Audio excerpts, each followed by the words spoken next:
Cricketer శ్రీచరణ్కి AP సర్కార్ భారీ నజరానా ప్రకటించింది. 2,50,00,000 నగదు బహుమతితో పాటు గ్రూప్ 1 స్థాయి ఉద్యోగాన్ని ప్రకటించింది ఏపీ సర్కార్. కడపలో ఇంటి స్థలం ఇవ్వాలని కూడా సీఎం చంద్రబాబు నిర్ణయం తీసుకున్నారు. ఇక శ్రీచరణ్ కొన్ని గంటల ముందలే ఇటు ఏపీ సీఎం చంద్రబాబు నాయుడుని కలవటం జరిగింది. ఇక ఇటు ఏపీ నుంచి కూడా తనకు నజరానా ప్రకటించడం జరిగింది. తనకు బహుమతిగానైతే కొన్ని నజరానాలు ఇవ్వటం జరిగింది. దీనికి సంబంధించిన డీటెయిల్స్ మా ప్రతినిధి వెంకట్ని అడిగి తెలుసుకుందాం. వెంకట్, ఏపీ ప్రభుత్వము ఇటు శ్రీచరణ్కి భారీ బహుమతిని ఇచ్చినట్లుగా తెలుస్తుంది. డీటెయిల్స్ ఏంటి? క్రీడాకారులను ప్రోత్సహించే విషయంలో ముందు నుంచి కూడా ముఖ్యమంత్రి చంద్రబాబు కాస్త దూకుడుగానే వ్యవహరిస్తుంటారు. ఈ క్రమంలోనే గతంలో కూడా పలువురు ఆటగాళ్లకు కూడా ప్రోత్సాహాలు ప్రకటించడం జరిగింది. తాజాగా ఉమెన్స్ వరల్డ్ కప్ గెలిచినటువంటి ఉమెన్ క్రికెటర్ శ్రీచరణ్కి భారీగా నగదు ప్రోత్సాహం కూడా రాష్ట్ర ప్రభుత్వం ప్రకటించింది. 2.5 కోట్ల నగదు పురస్కారంతో పాటుగా ఆమెకు ఆమె సొంత జిల్లా ఏదైతే ఉందో అక్కడ కడపలో ఆమెకు ఇళ్ల స్థలాన్ని కూడా కేటాయించడం జరిగింది. అదేవిధంగా ఆమె గ్రూప్ 1 స్థాయి ఉద్యోగం అంటే డిఎస్పీ స్థాయి ఉద్యోగాన్ని రాష్ట్ర ప్రభుత్వం ప్రకటించింది. అయితే దీనికి సంబంధించి ముందు నుంచి కూడా అనుమానాలు ఉన్న నేపథ్యంలో తాజాగా దీనికి కీలక నిర్ణయం తీసుకోవడం జరిగింది. ఇక దీని మీద శ్రీచరణ్ కుటుంబ సభ్యులు కానీ ఇటు క్రీడా ప్రపంచం కానీ ఏ విధంగా స్పందిస్తూ ఉంది?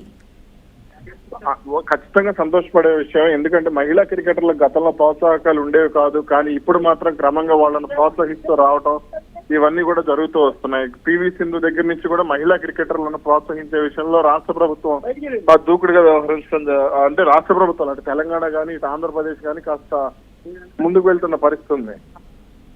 ఈ క్రమంలోనే తాజాగా శ్రీచరణ్కి భారీ రివార్డు కూడా రాష్ట్ర ప్రభుత్వం ప్రకటించింది. దీనిపై ఖచ్చితంగా అటు మహిళా క్రికెటర్లలో కూడా హర్షం వ్యక్తం అవుతుంది. ఇక తల్లిదండ్రులు కూడా మహిళా క్రికెటర్లను ప్రోత్సహించే విషయంలో కాస్త దూకుడుగా ముందుకు వెళ్ళనున్నారు. Right, thanks for the details Venkat.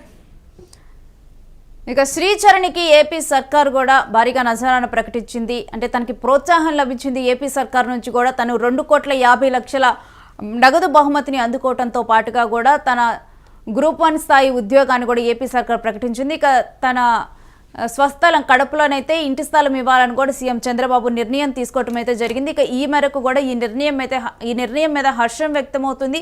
ఈ విధంగా కూడా క్రీడాకారులకు ప్రోత్సాహం లభించటం అనేది కూడా అంటే నెక్స్ట్ మిగిలిన ఆటల్లో రాణించడానికి గడి వీటన్నిటికీ కూడా ఇటువంటి పురస్కారం అందినప్పుడు వాళ్ళు దీని గురించి అంటే వీళ్ళకి వచ్చే నగదు గురించి కానీ వాటన్నిటి గురించి కూడా ఆలోచించకుండా, వాళ్ళ లైఫ్ సెక్యూరిటీ సేఫ్టీ గురించి ఆలోచించకుండా పూర్తిగా కూడా వాళ్ళ ఆట మీద కాన్సన్ట్రేట్ చేసి ఇలాంటి ఎన్నో గెలుపులను అందుకోవటానికి మరలా రాష్ట్రం గర్వించదగ్గ స్థాయికి కూడా మరలా వాళ్ళు రాష్ట్రాన్ని గర్వింపజేయటానికి కూడా ఆస్కారం లభిస్తుందని కూడా దీని మీద అభిప్రాయాలు వ్యక్తమవుతున్నాయి. ఇక గతంలో కూడా ఇలానే గెలుపు అందుకున్నటువంటి ప్లేయర్స్కి క్రీడాకారులకు కూడా ఇదే విధంగా ప్రోత్సాహాలను అందించింది సర్కారు. ఇక శ్రీచరణ్ విషయంలో కూడా అదే విధంగా కూడా ప్రోత్సాహాన్ని అందిస్తూ కూడా ఒక కీలకమైన నిర్ణయం తీసుకుంది ఏపీ సర్కార్.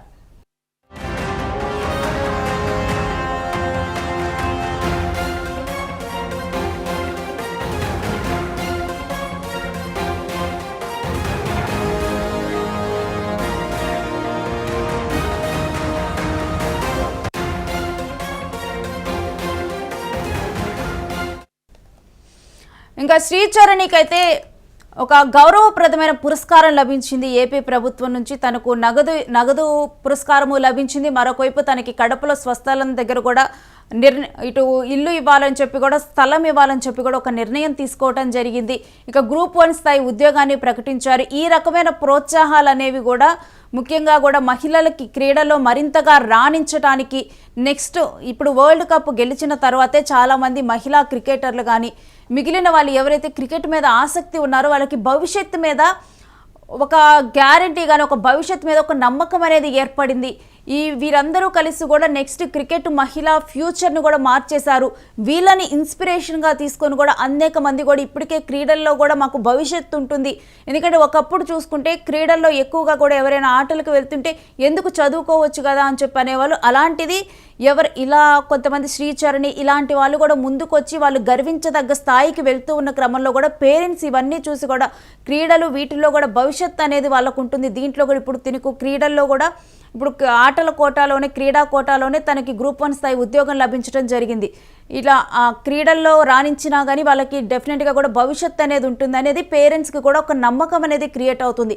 అందుకనే వాళ్ళ పిల్లలు ఇటు ఎక్కువగా కూడా ఆటల మీద ఇంట్రెస్ట్గా ఉన్నా కానీ పేరెంట్స్ ఆ దిశగా కూడా ప్రోత్సాహాన్ని ఇస్తూ ఉన్నారు. ఎందుకంటే తరువాత వాళ్ళు కూడా ఇదే స్థాయిలో కూడా రాష్ట్రం గర్వించదగ్గ స్థాయికి, దేశం గర్వించదగ్గ స్థాయికి కూడా వాళ్ళు వెళ్తారు. కేవలం గర్వించదగ్గ స్థాయికే కాదు, వాళ్ళకి ప్రోత్సాహం కూడా ప్రభుత్వం నుంచి లభిస్తుంది ఆ క్రమంలో. అప్పుడు వాళ్ళ భవిష్యత్తుకు వాళ్ళ భవిష్యత్తుకు కూడా ఒక గ్యారంటీ అనేది ఉంటుందని కూడా ఒక నమ్మకం అనేది క్రియేట్ అవుతూ ఉంటుంది.